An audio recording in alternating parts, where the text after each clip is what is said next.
Kozhikode അരയിടത്തുപാലത്ത് bus മറിഞ്ഞ് 25-ലേറെ പേർക്ക് പരിക്ക്. ഒരാളുടെ നില ഗുരുതരം. കൂസലില്ലാതെ ഇരട്ടക്കൊല വിവരിച്ച് ചെന്താമര പോത്തുണ്ടിയിലെത്തിച്ച് തെളിവെടുത്തു. കാലാവസ്ഥാ വ്യതിയാനം ഏറ്റവും അധികം ബാധിക്കുന്ന രാജ്യങ്ങളിലൊന്ന് ഇന്ത്യയെന്ന് സാമ്പത്തിക സർവേ. GDP 10% വരെ ഇടിയും.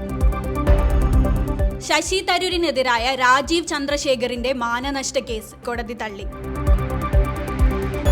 തദ്ദേശ സ്വയംഭരണ സ്ഥാപനങ്ങൾക്ക് 211 കോടി അനുവദിച്ചതായി മന്ത്രി KN ബാലഗോപാൽ. മത്സ്യത്തൊഴിലാളികൾക്ക് മറൈൻ റേഡിയോ വിതരണം പൂർത്തിയാക്കണം, മനുഷ്യാവകാശ കമ്മീഷൻ.